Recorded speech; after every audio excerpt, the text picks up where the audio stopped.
दोस्तों नमस्कार, आदाब, सत श्री अकाल, जय जोहार। आप लोगों का हार्दिक स्वागत और अभिनंदन करता हूं। मैं जितेंद्र कुमार लकड़ा। आज मैं एक ऐसे पवित्र स्थल कह सकते हैं या ऐतिहासिक स्थल पे आज आए हुए हैं जो एक विजयगढ़ की बहुत बड़ी धरोहर है। उस जगह पे आज हम लोग ब्लॉगिंग कर रहे हैं। तो आइए हम आपको दिखाते हैं कि हम इस समय, आप देख सकते हैं, विजयगढ़ दुर्ग के पास हम लोग आए हुए हैं। आज उसी की ब्लॉगिंग कर रहे हैं। इधर आपका विजयगढ़ दुर्ग का ये साइन बोर्ड लगा हुआ है। तो ये जाने का रास्ता है। लगभग यहाँ से चढ़ाई जो है लगभग 1 किलोमीटर का चढ़ाई है। अभी हम लोग वहाँ पर तय करने वाले हैं। तो चलिए हम लोग ऊपर देखते हैं। Let's come on. तो दोस्तों देख सकते हैं अभी ये नया पुलिस चौकी बना हुआ है रामपुर थाना बरकुनिया के तरफ से। यहाँ पर जितने भी लोग आते हैं दर्शनार्थी कर सकते हैं, या यहाँ पर जितने भी विजिटर्स लोग आते हैं उनकी सुरक्षा का ख्याल रखते हुए ये पुलिस चौकी अभी फ़िलहाल में बनाया गया है। तो आइए हम लोग और आगे बढ़ते हैं और सीढ़ी का सहारा लेते हुए हम लोग विजयगढ़ दुर्ग की तरफ हम लोग चलते हैं, ऊपर किला की तरफ चलते हैं। फिर आगे का छोटा छोटा क्लिप हम आपके सामने बीच में लाते रहेंगे। कमान। इस विजयगढ़ किले की जो रानी हुआ करती थी वो रानी चंद्रकांता, जो हम लोगों को सीरियल के माध्यम से हम लोगों को दिखाया जाता था। और यह जो विजयगढ़ का किला है इसका संबंध नौगढ़ से बहुत ही कह सकते हैं बहुत ही अच्छा संबंध था, जिसके वजह से यहाँ की रानी का विवाह नौगढ़ के किला के राजा वीरेंद्र सिंह से हुआ था। तो आज उसी की जान पहचान के लिए उसी के बारे में हम लोग अंदर तक की गहराई तक जानने के लिए इस किले को आज हम लोग विजिट किए हैं। तो आइए चलते हैं ऊपर, धीरे धीरे हम लोग बढ़ते हैं और इस किले के बारे में आप लोगों को बताते चलेंगे। और भी वहाँ पर अगर कुछ लोग मिलेंगे लोकल लोग तो उनसे भी यहाँ की जानकारी हम लोग इकट्ठा करेंगे। तो यह जो आप देख रहे हैं ये जो सीढ़ी बना हुआ है, ये सीढ़ी तो अब में बना हुआ है, पहले सीढ़ी नहीं था। यह जो आप देख रहे हैं अभी का जो ये सीढ़ी बना हुआ है ये मॉडर्न तरीके से अभी फ़िलहाल बना हुआ है, पहले ये सीढ़ी नहीं था। यह पीछे खिड़की बना हुआ है किले का, उसी तरफ हम लोग बढ़ रहे हैं।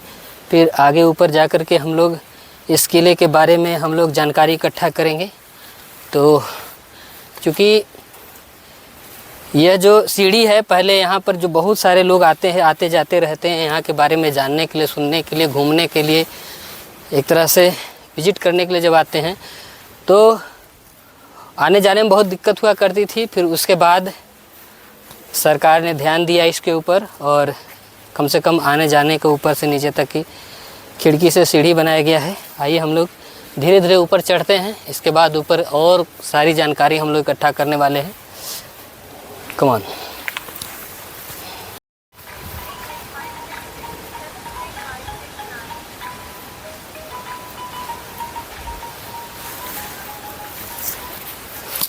तो ना हम लोग इतना पूरा सीधा चढ़ाई है, यहाँ से हमारी चढ़ाई सीधा शुरू होती है।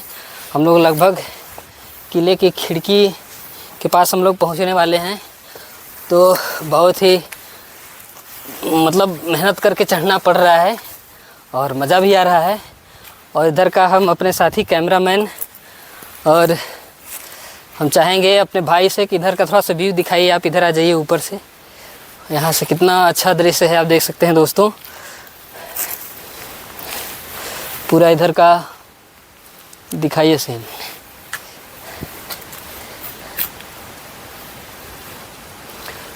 तो चलिए हम लोग धीरे धीरे बढ़ते हैं। ये सोनभद्र का एकदम विरासत कह सकते हैं, जादुई का किला है जिसको जानने के लिए, देखने के लिए यहाँ पर दूर दूर से पर्यटक लोग आते हैं। तो हम लोग लगभग खिड़की के पास पहुँचने वाले हैं। आप लोगों को अगर अच्छा वीडियो लग रहा होगा तो लाइक करते रहिएगा, कमेंट करते रहिए और लोगों को शेयर करते रहिए, क्योंकि हम लोग सोनभद्र की सबसे बड़ी विरासत की जगह पे आए हैं जो सदियों पुराने इसकी कहानी है, जहाँ पर सैकड़ों हज़ारों साल से यह कीड़ा पड़ा हुआ है। यहाँ पर रानी चंद्रकांता का विरासत था जो हम लोग दूरदर्शन टीवियों में सीरियल के माध्यम से जानते थे। तो फाइनली अगर हम लोग देखा जाए तो खिड़की का जो गेट है, हम लोग उस गेट के पास पहुंच चुके हैं। इधर का आप सीन दिखाइए पूरा, आप देख सकते हैं दोस्तों। खिड़की का गेट है। मेन गेट तो सामने है, लेकिन हम लोग जस्ट अपोजिट साइड में इसकी खिड़की है, मतलब आने जाने का रास्ता हुआ करता था। तो हम लोग पहुंचने ही वाले हैं। कितना सुंदर नज़ारा आप देख सकते हैं दोस्तों, वाह, मतलब एक स्वर्ग जैसा अनुभूति होता है दोस्तों, क्योंकि ये पूरा टॉप में ये किला है। कहा जाए तो आप इसकी बनावट पे अगर नज़र डालेंगे तो इधर एक बार हमारे साथी कैमरामैन थोड़ा सा जूम करके दिखाने का प्रयास करेंगे। इधर आप देखेंगे जो किला का निर्माण हुआ है, छोटे छोटे पत्थरों के ऊपर ऐसे ही एक दूसरे के ऊपर रख करके इस किले का निर्माण किया गया है। नज़दीक में आप अपने पास का दिखा सकते हैं। आप देख सकते हैं दोस्तों, ये छोटा छोटा जो टुकड़ा है, और सोचिए उस ज़माने में जब पता नहीं कैसी ऐसी टेक्नोलॉजी रही होगी, उसमें कौन सा ऐसा वैज्ञानिक युग रहा होगा जो इतने बड़े बड़े बोल्डर्स को बिना किसी औजार के या बिना किसी टेक्नोलॉजी के सारे यहाँ पर इतने नीचे से उठा करके यहाँ पर लाया गया होगा, और इतने सुंदर किला का निर्माण किया गया है। तो हम लोग आ चुके हैं खिड़की के पास में, और पूरा व्यू देख सकते हैं यहाँ का। एक तिलिस्मी किला है, बहुत ही दूर दूर से पर्यटक लोग इस जगह को पर्यटन के लिए यहाँ पर आते हैं, और बहुत दूर दूर से लोग यहाँ पर इसको विज़िट करते हैं। उर्स का मेला लगता है, जहाँ पर मुसलमान भाई लोग भी अपना किले में आकर के अपना मेला लगाते हैं, हिंदू भाई लोग भी लगाते हैं, और कह सकते हैं कि बहुत दूर दूर से लोग भी आते हैं। तो फाइनली हम देख सकते हैं, खिड़की के अंदर हम प्रवेश कर चुके हैं अंदर जाने के लिए। और यहाँ से एक बार चाहेंगे कि हमारे साथी कैमरामैन यहाँ आ करके थोड़ा सा अपोजिट साइड का यहाँ पर आप दिखाएंगे व्यू, क्योंकि जितना सुंदर अंदर का दृश्य है उतना ही सुंदर पीछे का भी आप देख सकते हैं दृश्य है। बहुत ही शानदार जगह पे हम लोग आए हुए हैं। तो आप देख सकते हैं दोस्तों, हम लोग फिर एंट्री कर चुके हैं किला परिक्षेत्र में, अंदर एंट्री कर चुके हैं। ये अंदर जाने का धीरे धीरे छोटा छोटा रास्ता है, और यहाँ पर प्रशासन ने इतनी व्यवस्था की है कि सीसीटीवी कैमरे वगैरह लगा दिए गए हैं। ये आप देख सकते हैं, एक वायर गई है, यहाँ पर किसी तरह का कोई क्षतिग्रस्त करने का प्रयास किया जाएगा तो उसको कैमरे में कैद करके उसके खिलाफ़ कानूनी कार्रवाई की जा सकती है। इस वजह से इस किले को बचाने के लिए, इस किले की विरासत को, पहचान को बचाने के लिए यहाँ पर ऐसे ऐसे सीसीटीवी कैमरा का इस्तेमाल किया गया है। आप ये देख सकते हैं, इधर हमारे कैमरा साथी अगर दिखाएंगे तो ये किले का सबसे बॉर्डर का ये दीवार है। इस तरह से उस ज़माने में बॉर्डर बनाए जाते थे दीवार के। ये कह सकते हैं कि किले का सबसे आखिरी छोर में इस तरह का बॉर्डर बनाए जाते थे। और अगर थोड़ा सा और हम नज़दीक जाके इसको दिखाने का प्रयास करेंगे तो ये छोटे छोटे आप देख सकते हैं, थोड़ा सा और नज़दीक आकर के दिखाने का प्रयास करिए।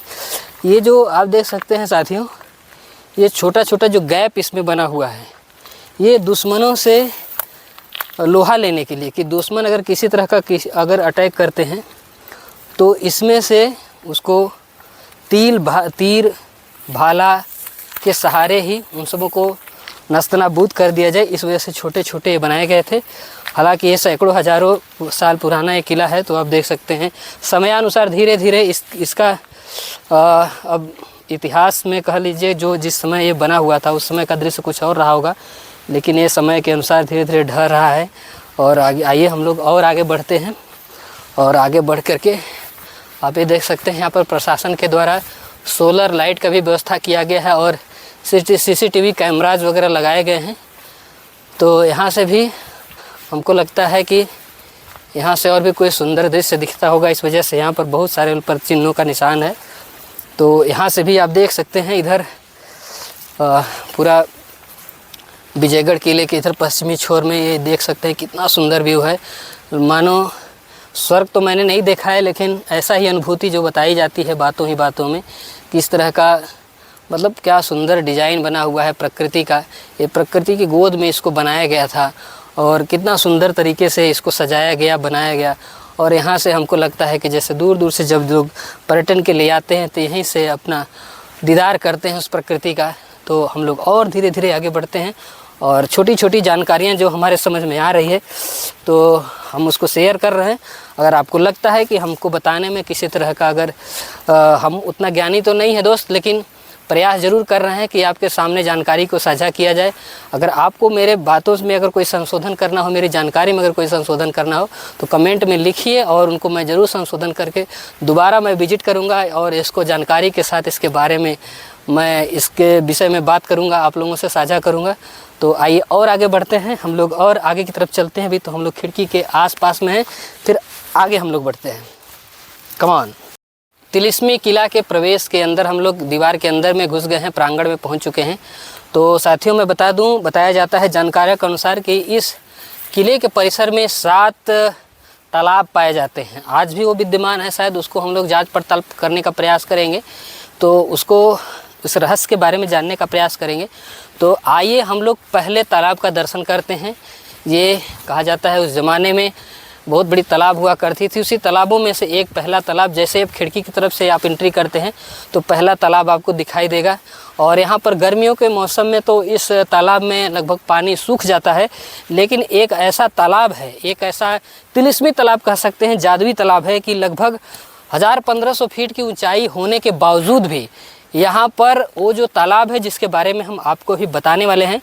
अभी तो हम आपको पहले तालाब के बारे में जानकारी दे रहे हैं, अभी थोड़ा थोड़ा यहाँ पर पानी है, लेकिन जिस तालाब को आज मैं आपको दर्शन कराऊंगा, क्योंकि यहाँ पर इसका इतिहास ये भी है कि यहाँ पर बहुत सारे लोग जब महाशिवरात्रि के समय कह सकते हैं या बोल बम का जब सावन का महीना आता है, हर सोमवार के दिन जब यहाँ से शिवलिंग को जल अर्पण करने के लिए लोग शिव द्वार तक के लिए जाते हैं, तो यही वो किला है। इसी जगह से राम सरोवर जो किला कहा जाता है, राम सरोवर पोखरा कह सकते हैं, तालाब कह सकते हैं, उसी तालाब में से पानी को लिया जाता है और यहाँ से लगभग 60-70 या 150 किलोमीटर की दूरी लोग पैदल यहाँ से जाते हैं। वहाँ पर शिवलिंग पर अपना जल अर्पण करते हैं और अपनी मनोकामनाएं पूर्ण होने के लिए आशीर्वाद मांगते हैं प्रभु महादेव से।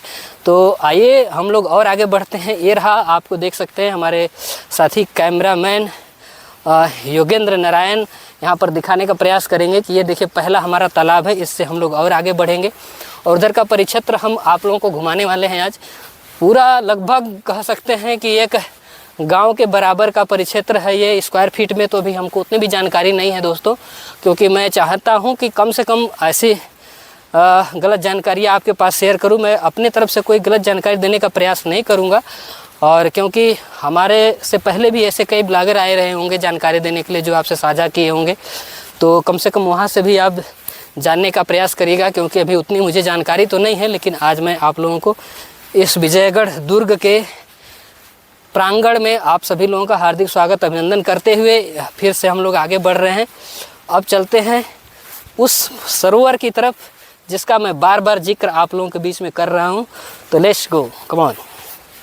आज हम लोग उस तालाब की जो बात हम लोग कर रहे थे, अभी जो राम सरोवर की जब बात कर रहे थे कि आज हम लोग उस सरोवर का दर्शन करने वाले हैं, जो बहुत ही जादुई है कह सकते हैं, बहुत ही तिलिस्मी चीज़ है। आज उसी के दर्शन कराने के लिए आप लोगों के बीच में हम आ चुके हैं। हम अपने साथी कैमरामैन और भाई से आग्रह करते हैं कि ये देख सकते हैं एकदम आप लोग, यही वो सरोवर है जिसे राम सरोवर कहते हैं।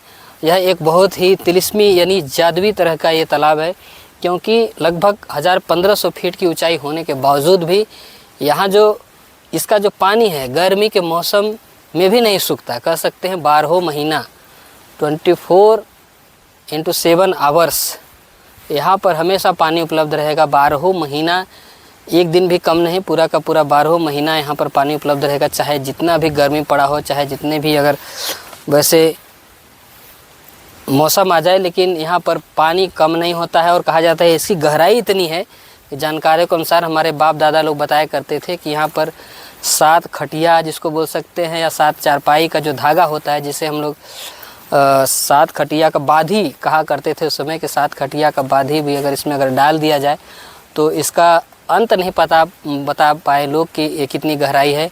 इस तरह का तिलिस्मी यह सरोवर है। इसी सरोवर से लोग पानी भरते हैं अपने कामरों में और कांवर में पानी भरने के बाद यहाँ से लगभग 100-150 किलोमीटर की दूरी पर शिव द्वार एक जगह है जो घोरावल से आगे है। वहीं पर जाकर के लोग यहाँ से पैदल अपने कांवर में पानी भरने के बाद में वहीं पर ले जा कर के भगवान जो महादेव हैं उन पे जल अर्पण करते हैं और अपनी मनोकामना पूर्ण होने के लिए कामना करते हैं। तो यह एक तरह से बहुत ही कह सकते हैं बहुत ही तिलिस्मी किला भी है। बहुत सारे रहस्य हैं यहाँ पर। बहुत सारे बिल्डिंग्स थे पुराने ज़माने में, बहुत सारे राजा महाराजाओं की बड़ी बड़ी बिल्डिंगें थी, लेकिन समय के अनुसार उसे क्षतिग्रस्त कर दिया गया। और यहाँ पर जितने भी वैसे औजार थे कह सकते हैं या वैसे जो चिन्ह रहे हैं जो पुराने ज़माने के, यहाँ से उठा करके उसको अपने घर के ले जाया गया। लेकिन यहाँ के कुछ ऐसे भी चिन्ह हैं जो आप अभी यहाँ से लगभग 3 किलोमीटर नीचे एक गांव है मऊ किला, वहाँ पर एक संग्रहालय बनाया गया है जहाँ पर स्टोर करके वहाँ पर उसको रखा गया है। अगर आपको देखना हो तो आप आइए। यहाँ के जो तिलिस्मी चीज़ें रही हैं, यहाँ के नक्काशी जो है, यहाँ के जो पत्थर हैं पहले के पुराने ज़माने के जो नक्काशी किए गए हैं वहाँ पर इसको इकट्ठा करके उस संग्रहालय में एकत्रित किए गए हैं। तो आइए हम लोग और आगे चलते हैं। धीरे धीरे हम लोग उसके बारे में भी जानकारी इकट्ठा करेंगे, क्योंकि समय अनुसार धीरे धीरे यहाँ पर लोग आए और अपने तरीके से अपने सबूतों के अनुसार लोग यहाँ पर अपना चिन्ह छोड़ने का प्रयास कर रहे हैं। क्योंकि पहले इस तरह का मंदिर नहीं हुआ करते थे, न इस तरह का मस्जिद हुआ करता था, लेकिन धीरे धीरे अब यहाँ पर अपना अस्तित्व बनाने के लिए, अपनी पहचान बनाने के लिए लोग यहाँ पर अपने तरीके से यहाँ पर कुछ न कुछ बनाने का प्रयास कर रहे हैं। तो आइए हम लोग आगे बढ़ते हैं। अगर बीच में अगर कोई मिल जाता है हम लोगों से बातचीत करने के लिए तो उनसे भी बातचीत हम लोग करेंगे और कुछ जानकारी इकट्ठा करने का हम लोग प्रयास करेंगे उनसे। आइए हम लोग सीधे चलते हैं उसी रास्ते में। अगर कोई मिल जाता है तो ज़रूर आपके साथ जानकारी शेयर करेंगे।